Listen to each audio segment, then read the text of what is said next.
Good evening to you. How are you all doing? This is a surprise broadcast and I won't be with you long.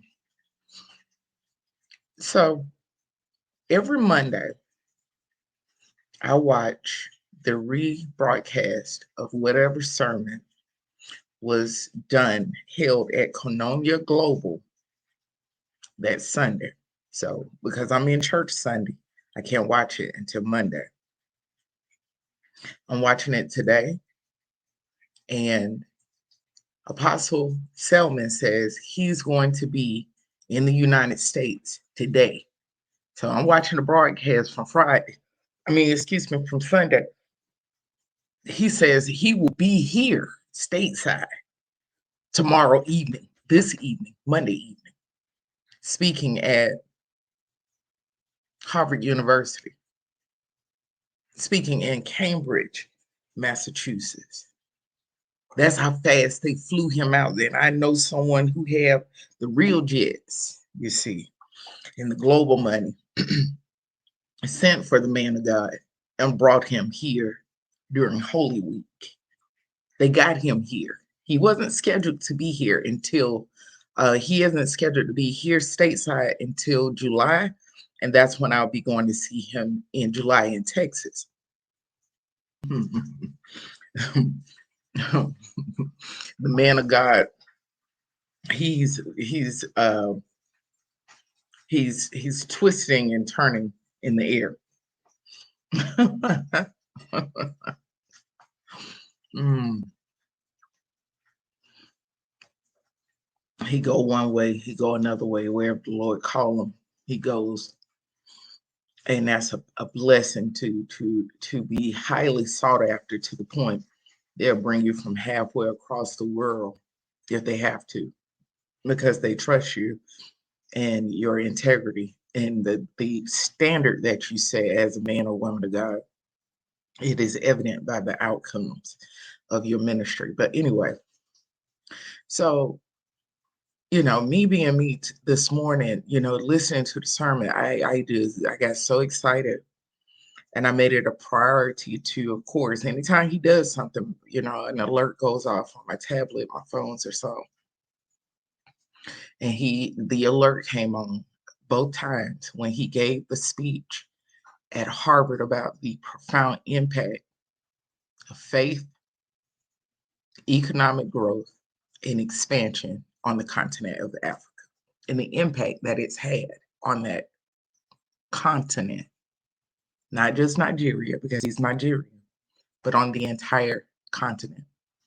And then tonight he did a sermon, and he'll be back tomorrow night to do another sermon. And then he will be flown back out to head to Nigeria so that he can have their, Holy Week, Easter Sunday, Resurrection Sunday services.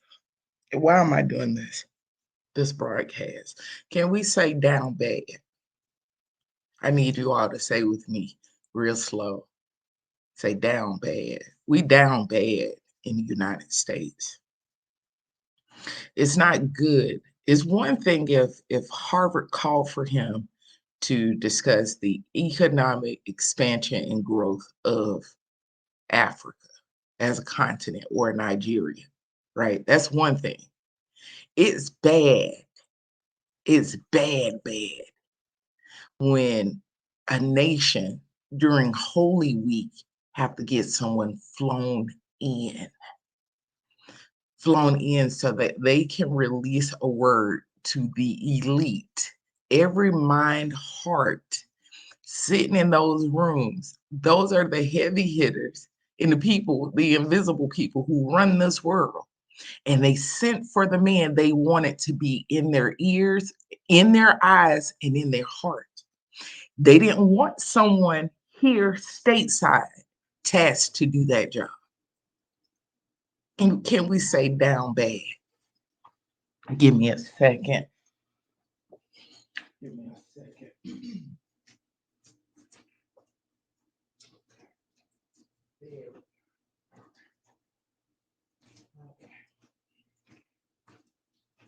All right. Sorry, I wanted to move y'all in here with me instead of y'all being all the way across the room. But anyway, can you say down bad? So I've been telling people for a while a number of things about this country. And when it comes to our faith and stuff, and people just not listening, and that's tough. It's isolating, it's frustrating. Um, you're a minority because you see it. You see it. You can't miss it, right? And then it's kind of like the frog in the boiling water effect. That's what I'm seeing people pretty much experiencing right now. They're the frogs in the boiling water. By the time they figure it out, it's too late, you know? And that's frustrating. And it's very isolating sometimes as well. But anyway, so I knew I knew during this was before the Brian Carn fiasco. And I said it then and I said again. This was before the Brian Carn fiasco. So this was that February. That February he was in Newport News, Virginia, releasing all those lies from the psychic. I came home from the services and I had a dream. And in that dream, I saw what looked like swarms. I saw swarms. I saw swarms of something or someone's, and they were flying from the continent of Africa and they were taking over this country. I mean, they were everywhere. They were being flown in everywhere, and I mean, it was like the little propellers were so loud, and they were in unison on whatever they were flying on that it sounded like buzzing, like bees or something. That's what it sounded like. Sea jets. If you've ever, rode on or seen a sea jet before, they sound a specific way. But anyway, and it was at the time during that dream the Lord told me that he was sending his prophets, he was sending his apostles and his servants from Africa to serve here in the United States because they were necessary. So when I had that dream, I understood that that grace, that covering that we had for centuries, it was gone. I knew then. This was before he got caught. This is before all of that. So I've known for years and years and years, and it's tough knowing something for years and then seeing it now, right? So when you say something about it now, they're like, "Oh no, you didn't, no, you didn't." So it's frustrating. But anyway, and here I am tonight, literally moved to tears as I watched Apostle and listened to him. And if you get a chance, go listen to the sermon from tonight. And there's a very important piece of information there. He said you need to find a teaching minister. And it was revelatory in the sense that that's the piece that's been missing. But then if you look at our country, we don't have a teachable spirit. You see, we have a following spirit, but we're not even in the church, we're not very good at having teachers, number one. So therefore, when a teacher appears, we don't know what to do with it. And what was Christ? He was a teacher. He taught, you see. And so that sermon, and I enjoy the way he teach. He's amazing. He is amazing. And what God is doing through his life is nothing short of miraculous. And it is on time. It is timely. It is now. He's purpose for now. He sent him. He was getting him ready. He sent him. And it's so interesting because when you see him in the spirit, you see an extremely, you see almost like 3-4 story tall. I'm having chills, my God. You see 3-4 stories tall, and I'm talking about just pure muscle, just lean. It's a warrior. It's kingship. It's sonship. It's mantles. It's divinity, and it's powerful. Like you see a warrior king in the spirit. That's what you're seeing when you look at him. When you look dead in his eyes and look at him, there is no mistaking what is in him and the grace that's on his life. What I'm getting to is, hold on one second.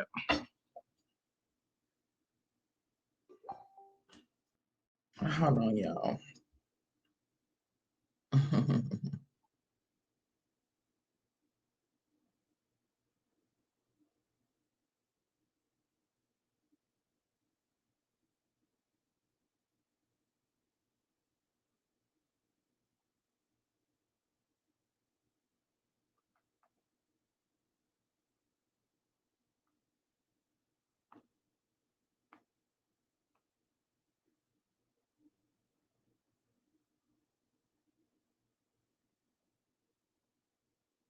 Okay, I'm sorry about that yet. Yeah, but you could see this massive, broad um warrior king. You get what I'm saying when you see him.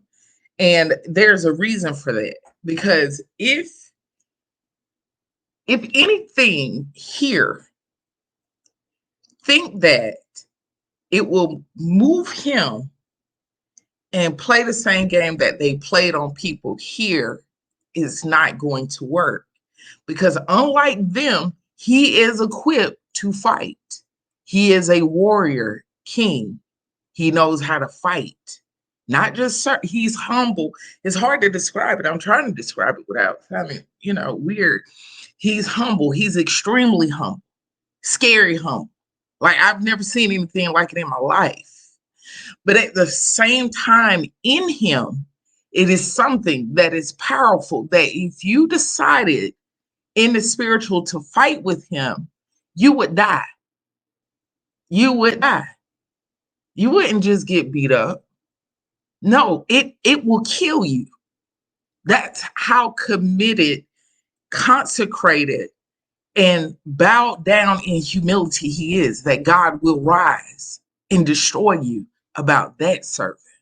See, he's not one of those fleeting, touch not my anointed, do my prophet no harm. He ain't Kojic. He ain't PAW. He ain't a fence rider. He ain't none of that, right? He is really, really God's anointed. He is really, really God's servant. He's something we haven't seen in a very long time. And we've seen glimpses and glimmers of it with people who went on, years ago. And we see a glimpse and glimmers of people nowadays, you see. But we've never, I know I haven't. I saw it with Dr. Miles Monroe, and that still wasn't the capacity like Joshua Selman, right? And I've seen it with, all these people in my family members. There's over 50 of them, and I still have never seen anything like this. But anyway, what I'm getting to is he was sent to speak to the elite while they're young, impressionable, and he can sow something into their minds and hearts. And the only reason it was done because those who are elite know we are in trouble as a country. They know it. That's why they went and sent for the prophet, just like they did in the Bible. They sent for somebody else because who was there cannot get the job done. They know that's how far off the rails we are. We are down bad as a country. You see. And see, at one time, you had ministers in the church who had credentials to go in and out of the UN. They had credentials to go in and out of the White House like it was nothing. It was very common for them. They don't do that with them anymore because they have found them to not be worthy and to not be men and women of their word to do what they said they were going to do when it comes to ministry and global ministry. It's not hard. With American pastors, you only need two things to hit. You only need two to hit them up. I'm serious. You only need two. And it's been working so long, it's hard to miss it. Anything involving sex and money. Them two right there, they'll take down an American pastor every time. It ain't hard. It ain't hard at all. But it's hard to find someone like the vessel that was sent. So enough of me discussing that. So now I want to encourage you to please,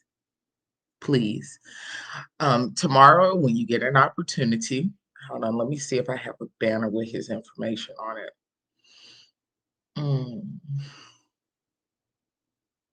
I don't, but I'll create one. Give me a second.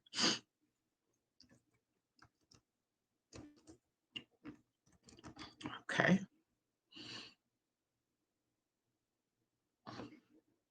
Okay. All right. There you go. So put it into YouTube and watch it. What is going on? Why isn't this thing scrolling? I guess it's taking its time or something. That is so goofy. There it is. But anyway, go onto YouTube, put in the search engine, put his name in, and find the sermon from March 26, 2024. You will, I mean, all of his sermons, I think you would enjoy them. But I listen to them because no one's really teaching stateside right now. And I go to church. I have a church home. I have a church family. I invest a lot of time at my church. I invest a lot of money with my church. But there isn't really anyone teaching right now. It's hard to describe it. And it's frustrating sometimes too, because I know what is needed and necessary and I can't find it. And it's frustrating me in a real way. Right. So that's something I can be very honest about. Um, it's like living in a desert and you just see a mirage that look like an oasis, and it's just the sun beating on the sand. You just walk, you go. You try and try and try, you're trying to get there, and it is just dry everywhere you go. You think that's the oasis. Nope, that's not it. You go here, that's not it. You go here, that's not it. Yeah, that's what it feels like stateside. Even traveling for ministry and being called to attend different things and attend different conferences and stuff. And I'll be sitting there thinking to myself, like, woof, they sure wasted a whole lot of money. They should have stayed home. Because the Holy Spirit presence is not uh, the glory of God is not manifesting in these services, in these buildings like it used to. It just isn't. It's not because people died, it's because people's faith and their focus has changed. You see, I don't even want to get into that. I told you all that it has been hard for the saints who really, really pray. We have been like we've been doing everything we can. And yeah, I mean, a prayerless country is a powerless country. A prayerless state is a powerless state. A prayerless city is a powerless city. A prayerless church is a powerless church. A prayerless person is a powerless person. And prayer is necessary. And the problem is we're so arrogant, we don't want to pray. We want to skip right over Christ. And I believe in God. I believe in God. People don't even acknowledge Christ anymore. That's how prideful we've gotten as a country. And that has spiritual ramifications, because now when people are engaging in the spirit, we're having to cut through all of that kudzu, all of that ivy, all of those weeds. We're having to get through all of that before before we can actually engage the throne the way that we desire. And the thing is, people just think what they're saying, it don't mean anything. Oh, it does. It does. I'm spiritual. I'm spiritual. I worship cans. I worship old people. I worship dead people. I worship cows. I worship, money. I worship men. I worship women. I worship, whatever, you know. And that creates a topography in the spirit of sorts, and you do have to navigate it when you're engaging. So that just reveals to you that people just think, oh, it's just me. Oh, it's just me praying. No, it isn't. It isn't. It isn't. Everything that's been wallpaper, plastered, put there, you got to navigate that. You got to get through that. You got to put that work in. But anyway, and no, I'm not talking about rolling around and snotting and carrying on. I mean, the hardest thing right now is humility. That's the hardest thing for Americans right now. It is humility. It is repentance. It is forgiveness, godly forgiveness, because forgiveness has been perverted and weaponized against the Christian in America, and they have found themselves abused because people kept telling them to continue being hurt and misinterpreting the word to think that mean to keep standing there and being hurt and keep giving people chances. That's not what forgiveness means according to the word. That's not what it means at all. So because of that, we don't even know we don't know the biblical meaning of grace. We don't know the biblical meaning of forgiveness because we've been miseducated and we've been abused. That's it. That's all. Because the words that were meant to be healing and fortify us and protect us, they allowed us to be exploited, taken advantage of, covering up dirt. It was used for wickedness, you see, and it harmed the body of Christ. Well, I'm done being yo gabba gabba. I have to prepare for evening prayer. Yeah, just go and watch the sermon. And I hope that it edifies you, encourages you, and I hope that you enjoy it. I really do. But when it get to the point that people making urgent flights to fly somebody halfway across the world, quick. The man didn't even have 48 hours to brace himself, and he was on the soil. That's serious. That's serious. And those are things that we are to consider. Please watch his sermon there in Cambridge, Massachusetts, as well as enjoy his talk that he gave to Harvard faculty and staff today. Many blessings to you. Love you dearly. Take care. Good night to you, dears. Be well. Bye.